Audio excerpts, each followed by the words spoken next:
Chapter 68, Three Wondrous Gates.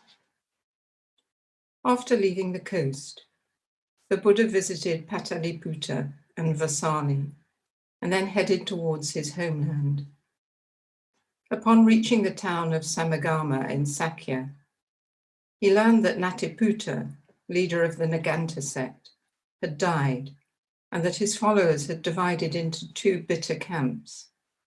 Each side denounced the other for false interpretation of doctrine, and each vied for the laity's support. The people were dismayed and confused, and did not know which side to follow. The novice Kunda, Sariputta's attendant, explained the Niganta dispute to Ananda. He was aware of all the details because he had lived for a time in Pava, where Natiputta taught.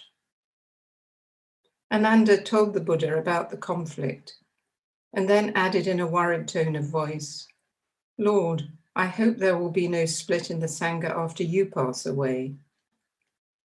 The Buddha patted Ananda on the shoulder and said, "Ananda, do any of the bhikkhus presently argue over the contents of the teaching? Do they argue about the four establishments of mindfulness, the four right efforts, the five faculties, the five powers, the seven factors of awakening, or the Noble Eightfold Path?" "No, I have never seen any bhikkhus arguing with each other over the teachings. But you are still among us. We take refuge in your virtue. We all listen to you, and our studies progress peacefully.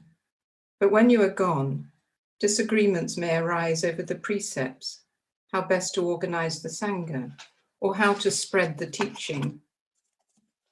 If conflicts erupt, many could grow disheartened and even lose their faith in the path." The Buddha consoled him. "Don't worry, Ananda. If arguments and conflicts arise in the Sangha over the contents of the teachings, such as the four establishments of mindfulness, the four right efforts, the five faculties, the five powers, the seven factors of awakening, or the Noble Eightfold Path, that would be cause for worry. Disagreements over small matters concerning the practice of the precepts, Sangha organization, and dissemination of the teaching are not worth worrying about." Despite the Buddha's reassurances, Venerable Ananda remained unconvinced. Only recently he had learned that in Vasali, Venerable Tathagata, who had once been the Buddha's attendant, had abandoned the Sangha out of personal dissatisfaction. He was organizing lectures at which he denounced the Buddha and the Sangha. He exclaimed that the monk Gautama was no more than an ordinary man who possessed no special insight. He said that Gautama's teaching only spoke about liberating one's own self and showed no concern for society as a whole. Tathagata was sowing seeds of confusion. Venerable Sariputta was also aware of the situation and shared Ananda's concern. Ananda knew that seeds of discontent were also being sown in Rajgir. Several bhikkhus, under the leadership of Venerable Devadatta, were secretly trying to organize a new Sangha, independent from the Buddha. Several capable bhikkhus were cooperating with Devadatta, including Venerables Kokalika, Katamaraka, Tisa, Kanda Deviputta, and Samadatta. Devadatta was one of the Buddha's brightest and most capable senior disciples. Brother Sariputta had often praised him before the people and had treated him as a special friend. Ananda could not understand why Devadatta had recently grown so jealous of others, especially the Buddha himself. Ananda knew that no one had disclosed these things to the Buddha yet. He was afraid he himself would have to be the one to inform the Buddha of these sad developments before long. The next year, the Buddha returned to Savatthi for the rainy season. He dwelled at Jetavana. There he delivered the Sutra on the Dharma Seal. This is a wonderful teaching, which I will speak to you about today. Please empty your minds of all other thoughts in order to calmly and peacefully hear, receive, and understand this teaching. Bhikkhus, certain Dharma seals are the signs of true Dharma. There are 3 seals which every teaching of mine bears.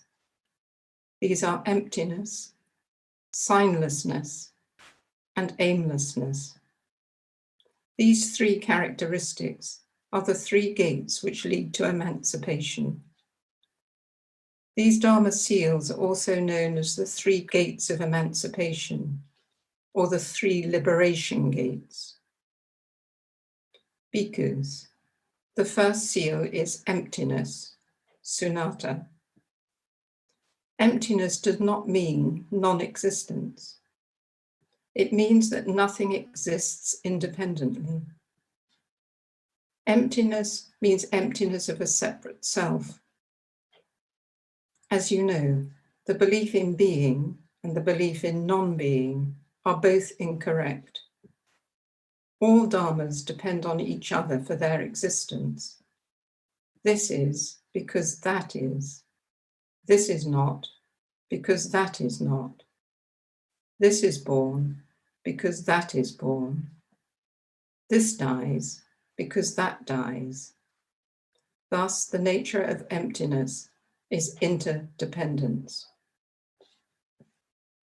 Bhikkhus, practice looking at the interdependent relationships of all dharmas in order to see how all dharmas are present in each other, how one dharma contains all other dharmas.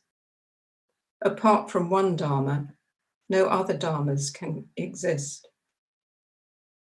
Contemplate the 18 realms of the 6 sense organs, the 6 sense objects, and the 6 sense consciousnesses. Contemplate the 5 aggregates of body, feelings, perceptions, mental formations, and consciousness. You will see that no phenomenon, no aggregate, can exist independently. All depend on each other for existence. When you see this, you will see into the empty nature of all dharmas. Once you see the empty natures of all dharmas, you will no longer chase after or run away from any dharma. You will transcend attachment, discrimination, and prejudice towards all dharmas. Contemplation on the nature of emptiness opens the first gate to freedom. Emptiness is the first liberation gate. Bhikkhus, the second seal is signlessness, animita. Signlessness means to transcend the confines of perception and mental discrimination. When people are unable to see the interdependent and empty nature of all dharmas, they perceive dharmas as being separate and independent phenomena. This exists apart from that. This is independent of all other dharmas. Looking at dharmas in such a way is like taking a sword of mental discrimination and cutting up reality into small pieces. One is then prevented from seeing the true face of reality. Bhikkhus, all dharmas depend on each other. This is in that, this fits within that. In the one are found the all. That is the meaning of the terms interpenetration and interbeing. This is in that is in this is that is this. Contemplate in this way, and you will see that ordinary perception is full of error. The eyes of perception are unable to see as clearly and accurately as the eyes of understanding. The eyes of perception can mistake a rope for a snake. With the illuminating eyes of understanding, the true form of the rope reveals itself and the image of a snake disappears. Bhikkhus, all mental concepts such as existence, non-existence, birth, death, one, many, appearing, disappearing, coming, going, defiled, immaculate, increasing and decreasing, are created by perception and mental discrimination. From the view of the unconditioned absolute, the true face of reality cannot be confined within the prisons of such concepts. Thus, all dharmas are said to be signless. Contemplate in order to dissolve all thoughts about existence, non-existence, birth, death, one, many, appearing, disappearing, coming, going, defiled, immaculate, increasing and decreasing, and you will attain liberation. Signlessness is the second liberation gate. Bhikkhus, the third sign is aimlessness, apanihita. Aimlessness means not chasing after anything. Why? Usually, people try to avoid one dharma by chasing after another one. People pursue wealth in order to avoid poverty. The spiritual seeker rejects birth and death in order to attain liberation. But if all dharmas are contained within each other, if all dharmas are each other, how can you run away from one dharma to pursue a different one? Within birth and death lies nirvana. Within nirvana lies birth and death. Nirvana and birth and death are not two separate realities. If you reject birth and death in order to pursue nirvana, you have not yet grasped the interdependent nature of all dharmas. You have not yet grasped the empty and formless nature of all dharmas. Contemplate aimlessness in order to end once and for all your chasing and running away. Liberation and enlightenment do not exist outside of your own self. We need only open our eyes to see that we ourselves are the very essence of liberation and enlightenment. All dharmas, all beings, contain the nature of full enlightenment within themselves. Don't look for it outside yourself. If you shine the light of awareness on your own self, you will realize enlightenment immediately. Bhikkhus, nothing in the universe exists independently of your own consciousness, not even nirvana or liberation. Don't search for them elsewhere. Remember that the object of consciousness cannot exist independently from consciousness. Don't chase after any dharma, including Brahma, nirvana, and liberation. That is the meaning of aimlessness. You already are what you are searching for. Aimlessness is a wondrous gate that leads to freedom. It is called the third liberation gate. Bhikkhus, this is the teaching of the Dharma Seals, the teaching of the three gates of emancipation. The three gates of emancipation are wondrous and sublime. Devote yourselves wholeheartedly to studying and practicing them. If you practice according to this teaching, you will surely realize liberation.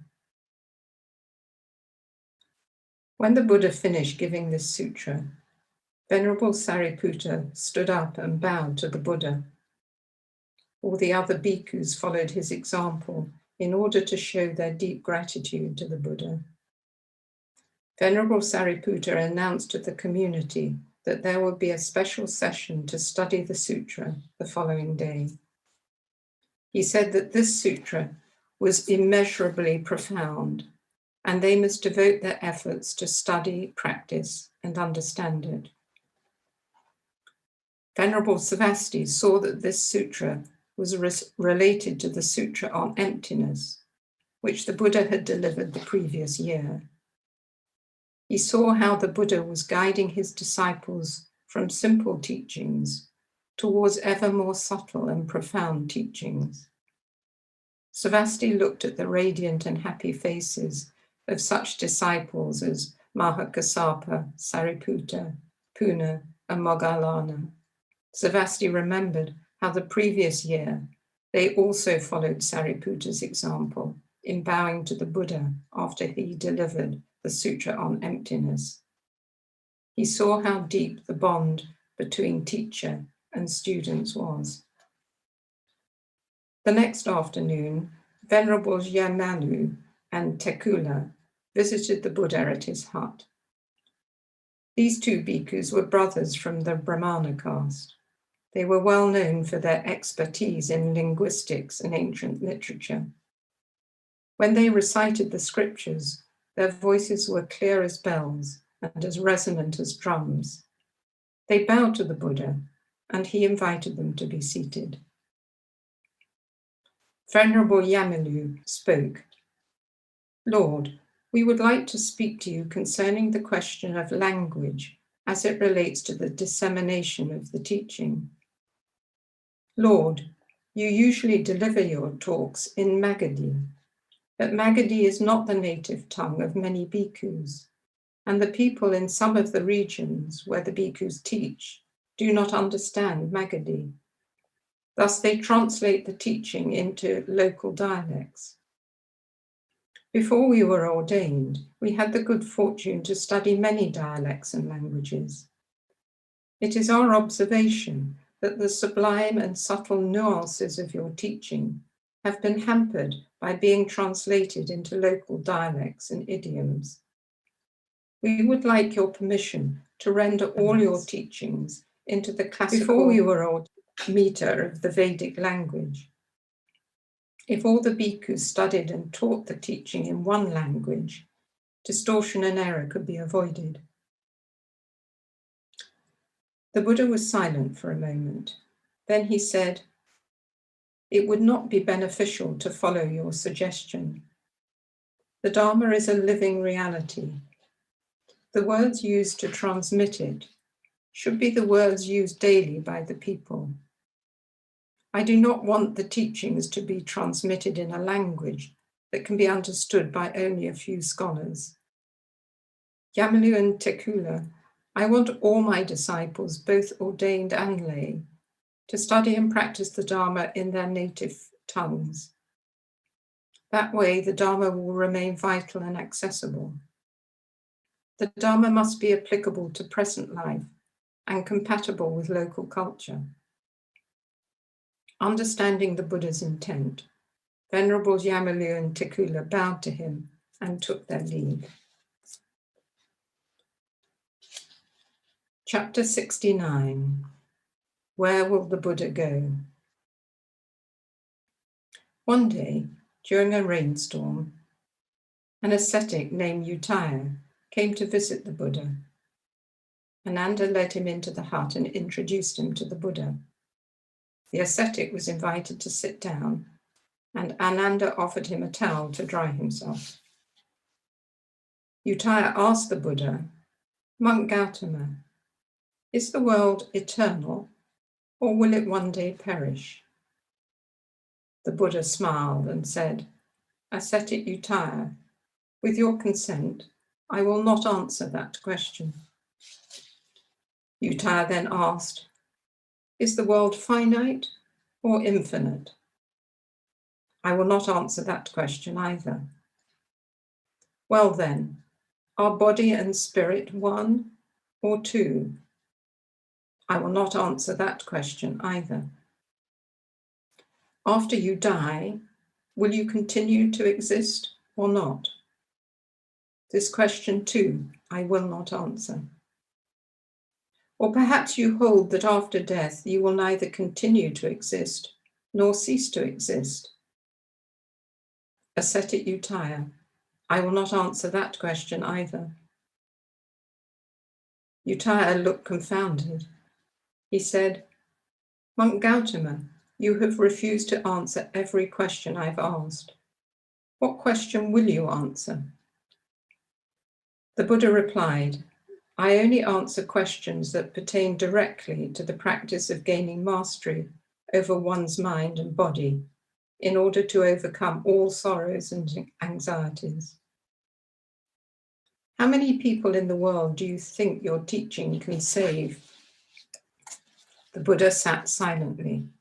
Ascetic Utaya said no more. Sensing that the ascetic felt that the Buddha didn't want to answer him or was unable to, Ananda took pity on the man and spoke up. Ascetic Utaya, perhaps this example will help you better understand my teacher's intent. Imagine a king who dwells in a strongly fortified palace, surrounded by a wide moat and wall. There is only one entrance and exit to the palace, which is guarded day and night. The vigilant guard will only allow persons he knows into the palace. No one else is granted permission to enter. The guard has furthermore made a careful check of the palace wall to make sure there are no gaps or cracks big enough for even a kitten to squeeze. The guard has furthermore made a careful check of all the palace wall to make sure there are no gaps or cracks big enough for even a kitten to squeeze through. The king sits on his throne without concern for how many people enter the palace. He knows the guard will prevent all unwelcome guests from entering. It is similar for monk Gautama. He is not concerned with the number of people who follow his way. He is only concerned with teaching the way, which has the capacity to dissolve greed, violence, and delusion, so that those who follow the way can realize peace, joy, and liberation. Ask my teacher questions about how to master the mind and body, and he will surely answer you.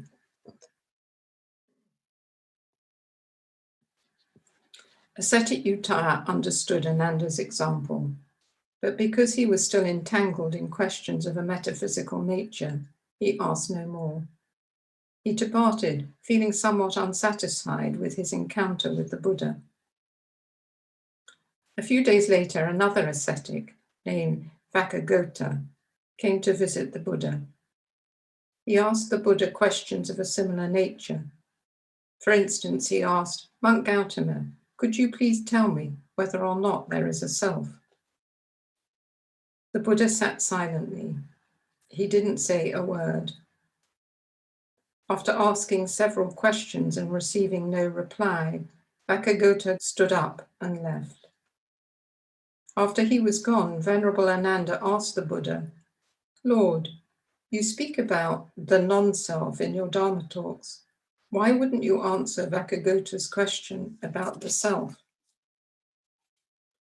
The Buddha replied, Ananda, the teaching on the emptiness of self is meant to guide our meditation. It is not to be taken as a doctrine. If people take it as a doctrine, they will become entangled by it.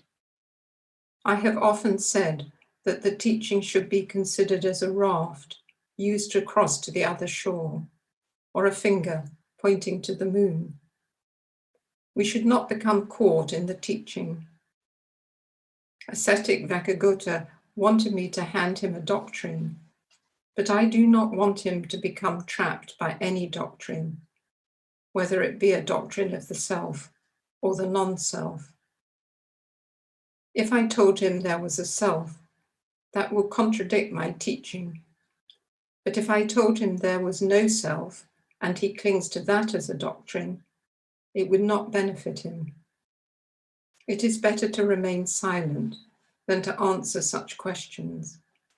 It is better for people to think I do not know the answers to their questions than for them to become trapped in narrow views.